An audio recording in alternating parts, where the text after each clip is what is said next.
Okay,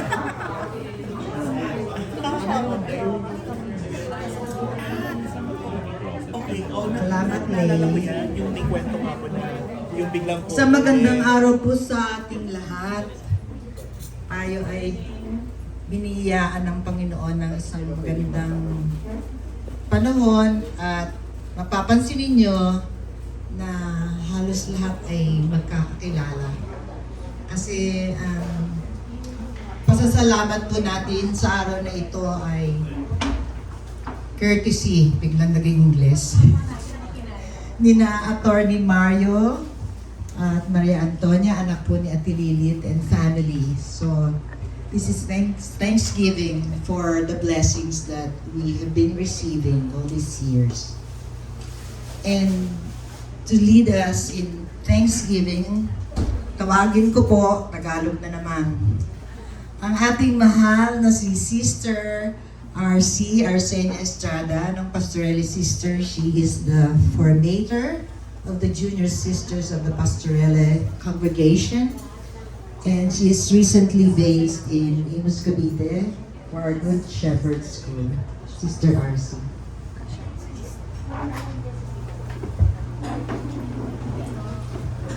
Flower!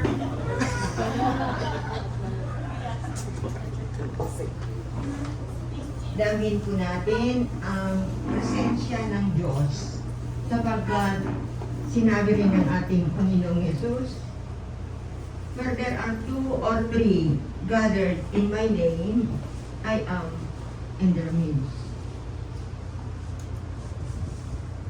Yes, Jesus is with us this morning. And we begin our prayer in the name of the Father and of the Son and of the Holy Spirit. Amen. Almighty God, we praise and we thank you for having gathered us together in your name. We thank you for the gift of life.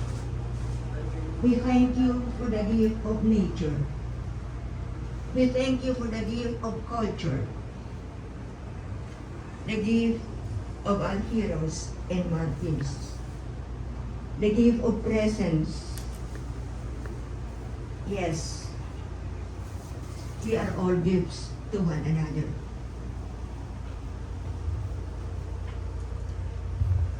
Let us ask our Almighty Father to give us the gift of peace. Peace within ourselves, peace within our community, peace in our country, and to all nations of the world.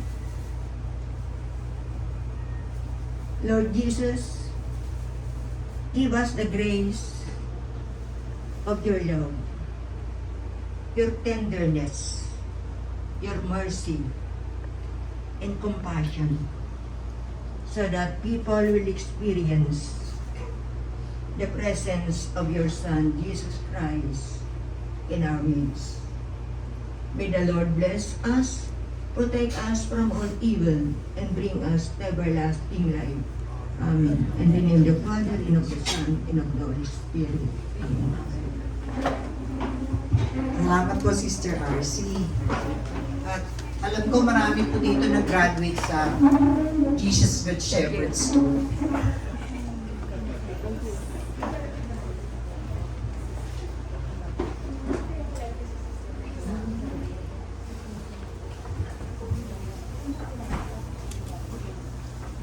At salamat po pala. Teka muna, gusto ko lang pong i-acknowledge yung taga-provide ng ating magandang musika. Sina Ralph and Ryan. Mga taga-Imus ka rin. At ngayon gusto ko pong tawagan ang aming mahal na ikaw na una. Curator. Siya po ay isang senior curator ng National Historical Commission of the Philippines at pamahala ng ating pinagmamalaking Museo de Aguinaldo. Miss Heidi Paulette de Cruz. Maraming salamat, Dr. Abelia. Hindi na po ako gawa ng welcome message for today. But of course, we want po, on behalf of the National Historical Commission of the Philippines, welcome you to the Aguinaldo Shrine at isang magandang umaga po sa ating lahat. So, I would like po to extend our sincerest gratitude to everyone present today, the family and friends of Ma'am Lilith Reyes Perez. Pinibuti ko ba? Perez. The members of the National Historical Commission of the Philippines, the members of the Cavite Historical Society, and the rest po na nandito ngayong umaga. To give you lang po a very brief background po of this exhibition, we started po actually with the idea when we visited si Ma'am Lilith in her home in Imus. So it was a normal invitation to the Aguinaldo Shrine. And then when we saw her collection, parang we thought na parang, can we invite you, ma'am, to exhibit your ternos? So she was hesitant kasi sabi niya, why me? Ganyan, mga, bakit ako? Bakit sa Aguinaldo Shrine? And stuff like that. This was right after her 79th birthday. So sabi ko, parang, it's high time na parang, on a personal note, you will be able po to express yourself through an exhibition. So, we all know, and I'm sure every one of us have visited a lot of exhibition about the ternos. There are several discourses from its materiality, from its evolution, its history, the designer po who makes the ternos. There have been a lot of exhibitions and study about this. And despite that, we were able to come up with a very personal, in a way, na exhibition presenting her collection. So this happened po nung June 12 sa kasagsagan po ng ating pagiging busy sa Independence Day. So we really have to thank the team who helped us and yung support po ni Dr. Abelia, ni Ma'am Lilith in really helping us to put together an exhibition. I mean, it's not naman po entirely na encapsulate lahat ng possible natin na ideas, but we were able to start a presentation, and it is a privilege po for the National Historical Commission of the Philippines. Now we are mandated po to really present narratives in a national context, but also in the level po of our local historical committee networks, nagse-celebrate din po kami ng mga local history. And I think pasok na pasok po yung pag-i-introduce namin ng isang exhibition, ng very personal exhibition, a member of the Cavite Historical Society, to really complement the national narrative by presenting a very personal attack on the ternos. So it is also an opportunity for the NHCP po to touch base with the community and this individual, of course, who forms part in that greater narrative po na pinag-uusapan natin sa Philippine history.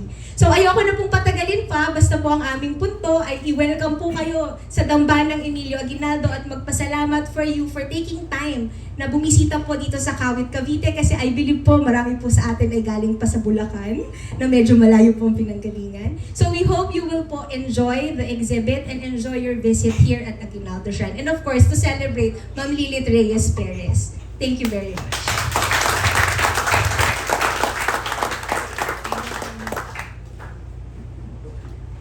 Dr. Abelia.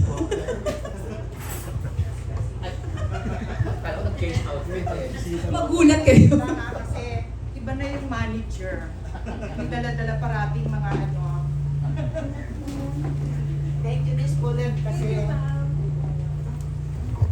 Salamat po, Miss Paulette. Alam niyo, masaya kami parati dito sa Aguinaldo Shrine eh. Kasi hindi lamang natututo sa kasaysayan, kundi yung iba-ibang personalidad ba na nagsishare ng mga interes sa isa't isa, no? Katulad ng mga kasamahan natin sa National Historical. Iba-iba po ang mga role nila dyan, roles. Mga taga-National Museum, medyo nagiging mas malalim yung interest nyo sa mga arts. No? So, hindi na natin pa tatagalin po ang pinananabigan nating saliksik. Ano ba ang tawag doon? Tama ba? Research? Panayam lang daw kasi ang tukoy po ng ating saliksik ay may nabibigyan ng sigla o interes. Dahil medyo enigmatic yung sinabing mga sayang pumilaylay. But it will be defined later on, yung enigma na yan. So please, let us welcome and give a A hand of applause for Dr. Jigs Legaspi Medina. He is an associate professor of the De La Salle University at Dasmariñas, and he obtained his doctorate in philosophy from the University of Santo Tomas. Dr. Jigs.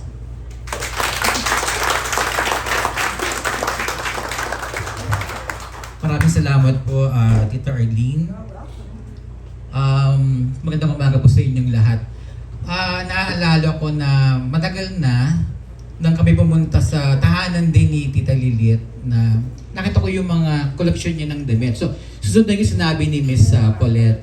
So, nakita ko yun. Sabi ko, Tita Lilit, iano mo na ito, ilabas mo na at mahanginan para makita naman ng nakakarami yung iyong piling-piling collection. So, masaya ako na yung pag-usapan namin ni Tita Lilit many moons ago ay na-realize at nandito ngayon sa tambahan ni Emilio Aguinaldo. Magandang umaga po sa inyong lahat, sa mga piling bisita ng nandito ngayon sa ating tambahan ni Emilio Aguinaldo. Ako po ay naghanda ng medyo maikli lang, kasi sabi ni Miss Paulette, ano lang daw, mga 2 pages lang na double space. Sabi ko, sige. Para daw hindi na tumagal at makapag-lunch na agad. Okay. Biro lang po yun. So, ang aking pong papaksain ay tungkol sa likod ng mga salang pumilay. Sayang pumilaylay. So, kasi yun po yung pamagat ng exhibit. So, ito po yung aking maikling panayam tungkol dito po sa paksa. Ang bawat tao ay may 3 mahalagang pangangailangan, basic needs po. Ang pagkain, damit at tirahan. Importante ang mga ito upang mabuhay siya ng maayos at matiwasay. Sa 3 pangangailangan ito ay damit ang pagtutuunan natin ng pansin dahil ito ang paksa ng exhibit dito sa mabunying ng bana ni Emilio Aguinaldo. Kung iikutin natin ang exhibit, ay ating mapapansin na binubuo ito ng mga kasuotan kilala bilang Maria Clara at Terno. Ang mga ito ay sinusuot ng mga kababaihan noon at ngayon tuwing may espesyal na okasyon. Ang tanong, ano nga ba pinanggagalingan ng mga nasabing kasuotan? Ang sagot ay ang barot saya na suot ng mga babaeng ninuno natin noong paman, at bago pa dumating ang mga Espanyol. Nandito po sa ating screen yung ilan sa mga barot saya at terno na makita natin mamaya sa exhibit. May ilalarawan ng barot bilang blusang walang kwelyo at may kling mangga, samantalang ang saya na tinatawag ding patradyong ay mahabang palda na hugis tubo o tatsulok na pabaliktad na nakabitin pababa mula sa balakang na tumatakip sa lahat ng bahagi ng hita at binti. So mahaba po yung saya. Sa pag-inag ng panahon, ang barot saya ay nagbago at tinawag ng Maria Clara na sinunod sa isang karakter ng nobelang sinulat ng ating pambansang bayanin sa Dr. Jose Rizal. Sinasabi ng ilan na ang Maria Clara o traje de mestiza ay ang aristokratikong version ng barot saya.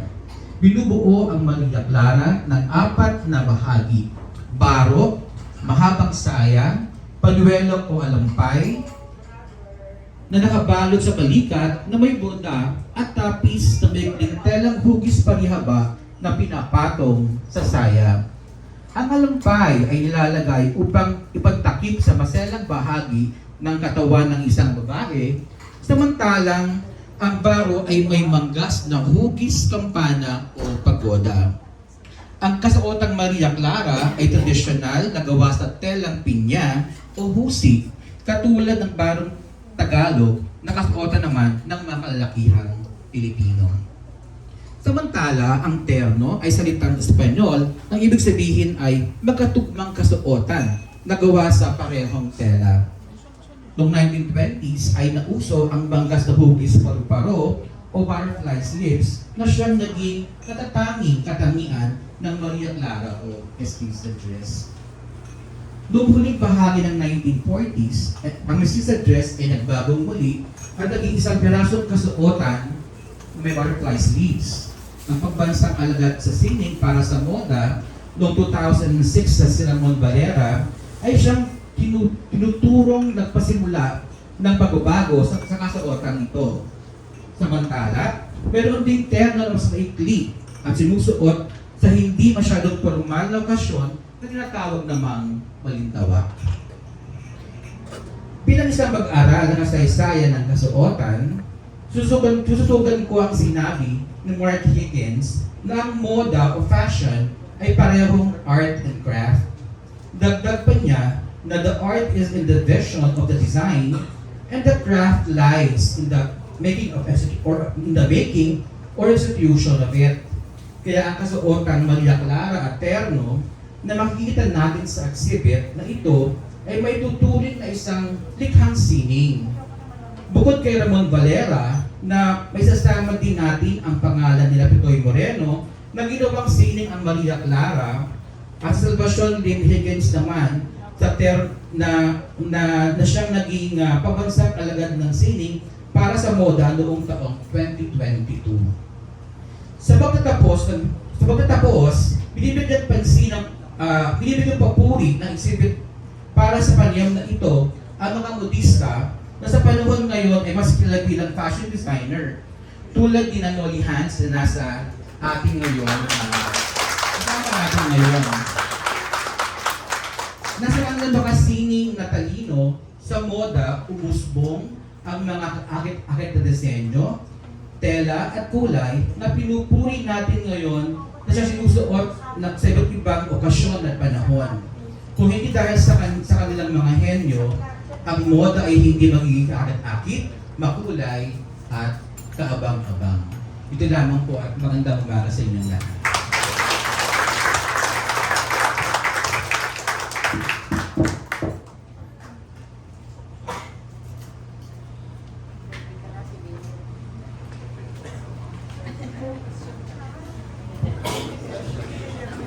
Maraming salamat, Dr. Jigs Medina. Actually, marami pong kwento yan, kaya lang syempre gusto niyang yandaan. Ang pananalita ng ating napakagandang host for today, ang siyang may-ari ng mga sayang puminaylay. Ginang Isabelita Lilith Reyes Perez.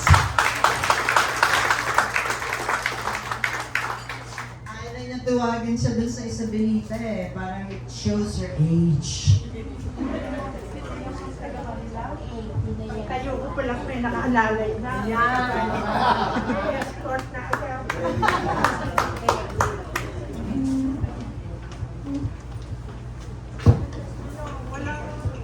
Hindi ako sanay magsalita. Takot ako sa mic eh. Magandang umaga po sa ating lahat. Okay ba? You can hear? Yes. Louder! Ang inyong lingkod ay panganay sa dalawang anak ni na Piskal Bienvenido Bautista Reyes ng Imus, Cavite at ginang Josefina Ramos Rojas, Tubong, Marilao, Bulacan. Ang tradisyon ng fiesta ay pangkaraniwang pinagdiriwang sa Bulacan sa buwan ng Mayo. Sa Marilao, ang piyesta ay dinaraos bilang parangal sa patron na si San Miguel Arcangel. Ang Marilao Social Circle ay isang samahan na itinatag noong 1946, its liberation. At taon-taon nagtitipon sa gabi ng piyesta at nagtatangpok ng Rigodon de Honor.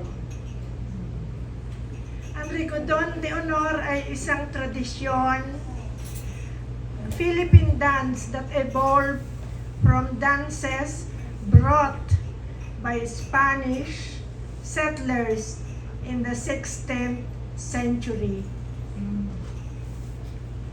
Sa katunayan, ang tradisyong ito ay inaabangan ng mga Marileños. At naalala ko pa, ng kabataan ko, madalas akong manood sa tabi ng bakod. Ang aking palagay ay dito nagsimula ang interes ko o hilig sa pananamit at nagpatuloy ito sa pagdalo ng nag-aaral ako sa Philippine Women's University. Doon ako nagtapos ng Bachelor of Science in Home Economics. Meron kaming junior, senior prom. Ang prom na ito ay taon-taong ginagawa. Nakasuot kami ng barut saya, terno na made by Carolinas. Kumpleto with the alampay. Doon ako nag-start ng pagsuot ng saya. Ako ay naging pangulo ng Marilao 1985 na nung kalaunan after that yung process namin ginawa kong nakaisip ako ng foundation. Kanya it was called Marilao Social Circle Foundation Incorporated. Yun. Nakukuha namin sa lapi sa itinutulong namin sa simbahan unang-una. Tapos yung foundation ay naghahatid ng tulong at biyaya sa mga outreach programs, feeding programs, scholarship, sa lalawigan ng Bulacan. Kasama na roon ang later na Bulacanyo na 1989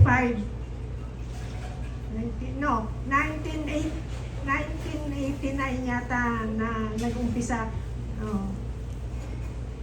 Ang pasinayang ito ay ilan lamang sa koleksyon ng kasuotan na naging bahagi ng kasaysayan. Ang Carabao's Club ay March 1951, Imus. Pero ang Club Bulacanyo at Carabao, they don't dance the Rigodon yearly. Unlike in Marilao, hindi kami pwedeng magsayawan ng walang Rigodon. That's why doon ako nakarami ng saya because of Marilao. And I repeat, hindi ako nahihiya na suot ko ganon, hindi ko isusuot. Ang nagiging basta okay lang. At nagpapahiram ako na gusto ko mag-Rigodon.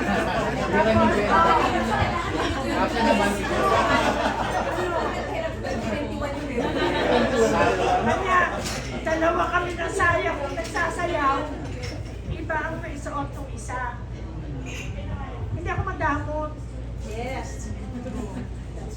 Tunay na naging saksi ang mga kasuotang ito na nagbibigay tulong at pag-asa sa mga those who have less in life.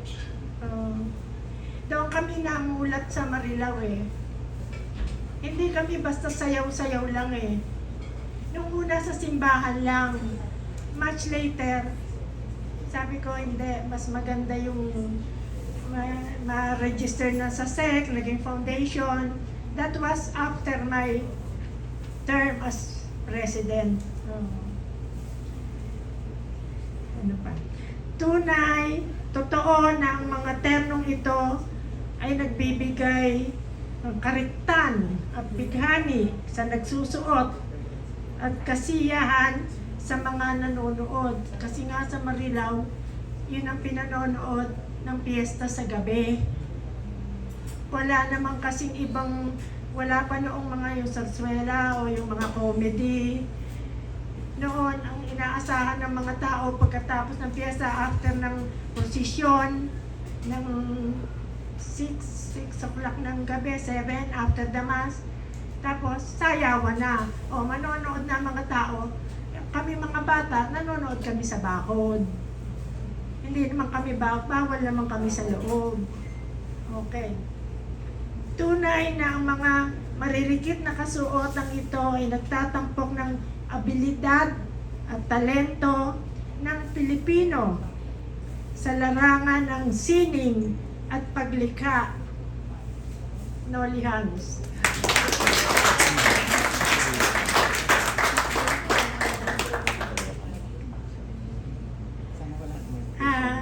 Ako ay pusong nagpapasalamat sa inyong lahat. Wala, hindi nakarating si ulit, ang mayor ng Kawit, sa lahat ng lahat ng kasama sa Aguinaldo Shrine, unang-una kay Senior Curator kay Colette. Tapos kay Manny na NHC, kasama namin si Manny sa way back sa Cavite Historical Society. Naging chairman lang naman ng NHCP.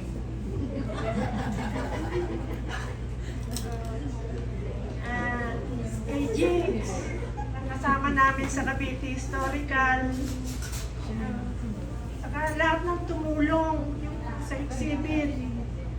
Lahat ng nagmanasakit, tumulong. Wala akong masabi eh.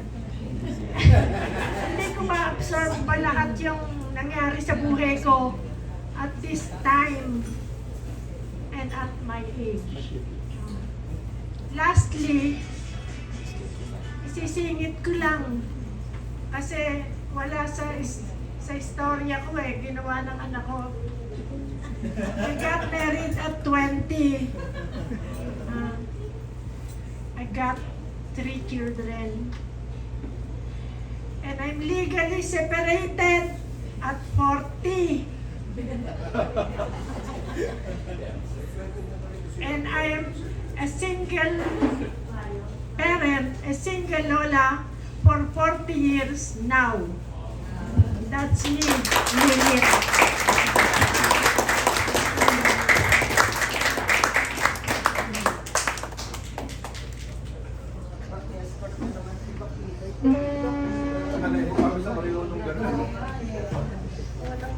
Buhay pa ang chivalry.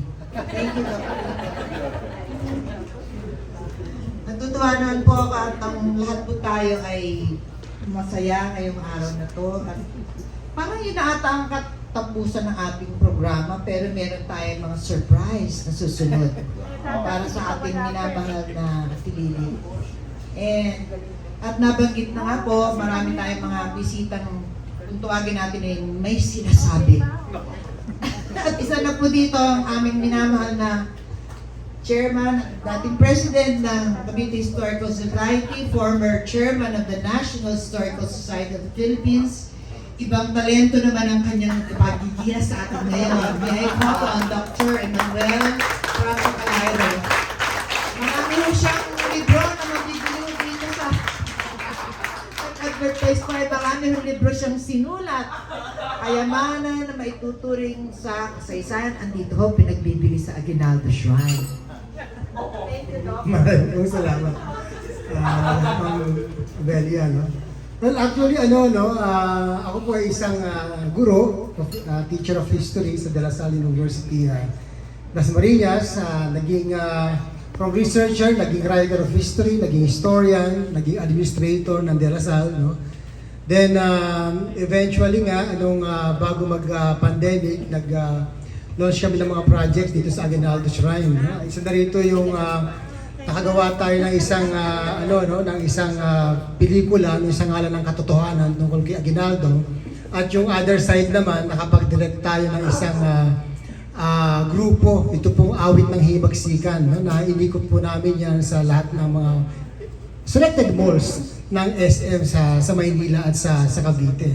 Nung mag-pandemic po, ay ako po ay nagsimulang magkaroon ng online TV show, no, itong Doc Manny, ang inyong kabayani. Iba ko siguro iba na papanood yan. Hanggang ngayon po, linggo-linggo yan nagpe-play. Tatalakay natin yung kultura at kasaysayan ng Pilipinas, no. At nung napunta ako sa National Historical Commission bilang chairman, naging masyadong seryoso yung buhay ko, no. Dahil sa wala akong ginawa kundi magkaroon ng commemoration at mga meetings. Kaya nung matapos tayo nung Abril sa Historical Commission, isa sa mga sa mga naging concern noon ay yung nakakarating ba sa kabataan tong mga libro natin. 'Di ba? Tama. Gusto ko i-acknowledge yung yung comms team ng NCP narito ngayon. Tayo nga kayo mga comms team people. So, dapat daw palakasin ang social media kasi ang mga kabataan ngayon daw ay limitado na ang pagbabasa ng mga libro. Saan ba tayo? No, nagbabasa tayo. So with that, nag-venture ako ngayon sa pinipilit ko ang sarili ko sa entertainment industry. No? Kaya ngayon, ang share ko ngayon, hindi nyo karaniwang makikita to na ako po ay kakanta. No? Ito po ay 120, ang kakantahin ko po ay ang theme song ng 120th anniversary of Philippine Independence and Nationhood. Matawa na yung mga NCP, no? Ang samot-saring iisa na nagpunta po ako 2 weeks po nasa Tawi-Tawi at talagang nakita natin yung pangailangan ng inclusivity, no?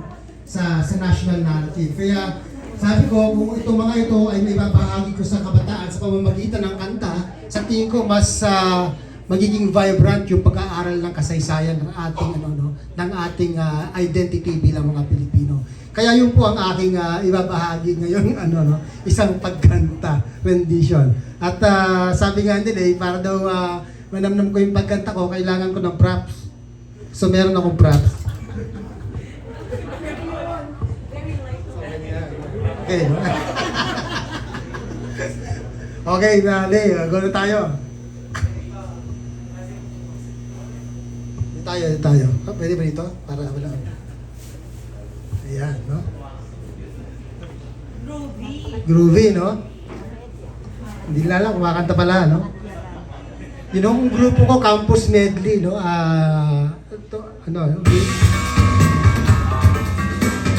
Taray daw, sabi.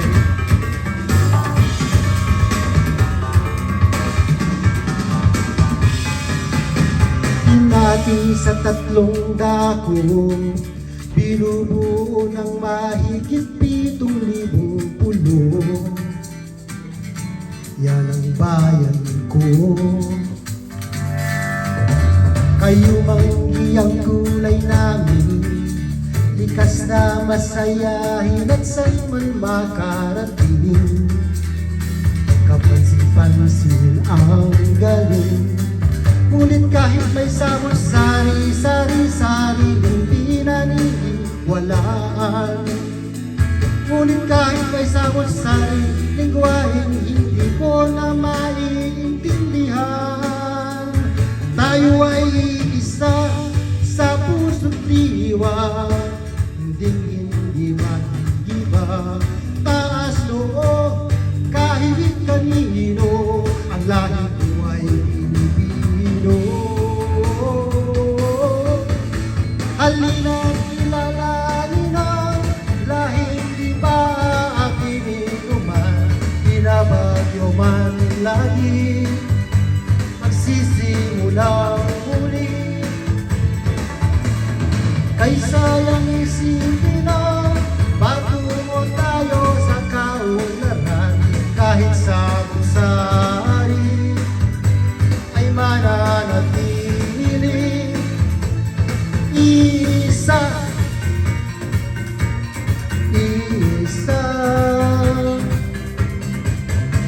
ang pusong Pinoy ay matibay, walang ibang nais kundi ay ang magtagumpay.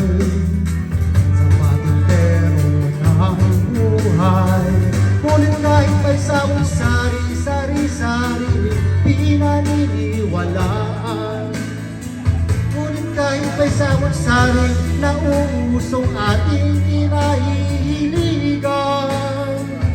Tayo ay isa sa puso't diwa, hindi madidiba.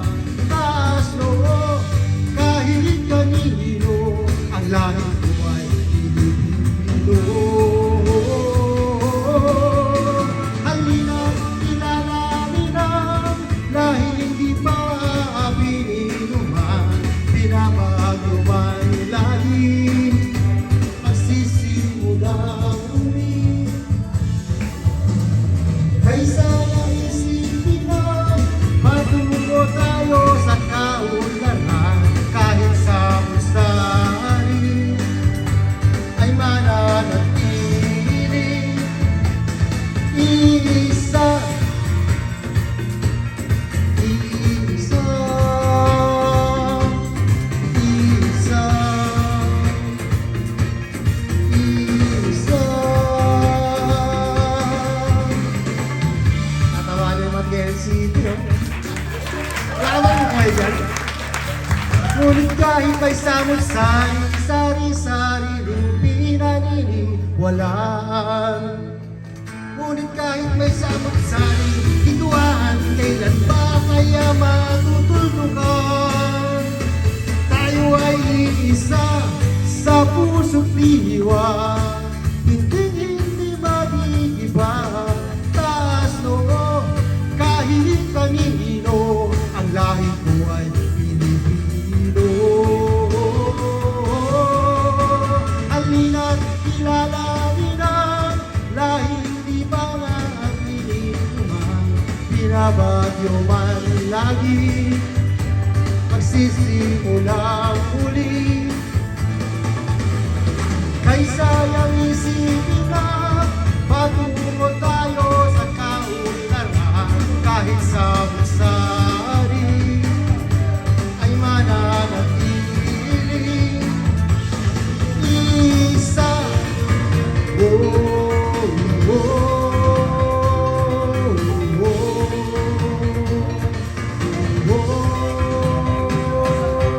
oh. Maraming salamat po.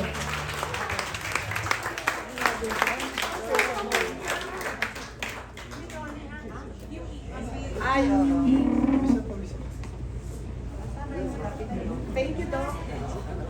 Maraming anak ko. Naku, yun lang naman po talaga ay isa sa mga talento ng ating minamahal na Dr. Calairo. At ano pa ba hindi siya nabanggit?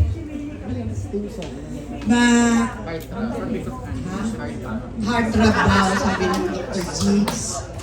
Pero believe ka talaga sa energy ni Dr. no? Hindi lang talaga nung panahon ng kanyang pagka-chairman. But even during his early writing and authorship years, talagang pinipilit niya pong maikalat ang ating interes sa pagmamahal sa kasaysayan ng ating bansa. So in so many ways, may mga karabat po tayo nun sa mga malls just to spark interest within our youth and the students, not only of history. So everybody, before we have lunch, or for our seniors who have already, it's time for lunch. But you are welcome to view our exhibit over on the other side of the museum, which is, ay naku, nakaka-excite talaga yung mga suot ni Tililit. But please, we are also welcome for lunch, yung mga nagugutom na, pwede na po tayong kumain while the rest, kasi hindi naman tayo magkakasto lahat dun sa mesa. Salamat po.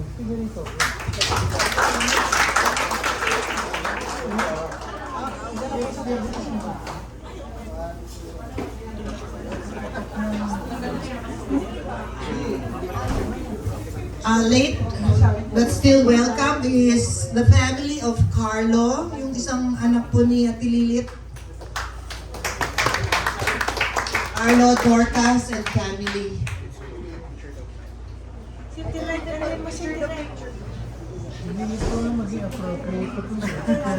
Kamusta na? Tagal tayo din nag-iwa. At sabi ni Tililit, i-acknowledge ko daw ang ating minamahal na direktor na pinagmamalaki niya.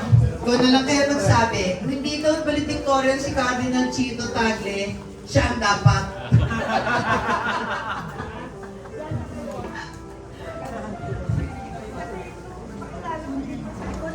Naku, may messenger niya. Sabihin ko, direct tayo ng raise the roof. Cesar Cosme. Raise the roof.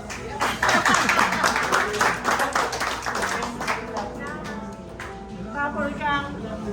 Wala kang mic. Ayaw ko na. Basta sinabi niyang raise the roof, alam niya ng bubble gum. Direct Cesar. Welcome to the exhibit. Andiyan na si Miss Colette. Would you want to have first or? Hindi, yung mga kasi sabi ko, you're welcome to lunch. And then the rest can do the exhibit because we ganda na suot niyo.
May isama sa curriculum.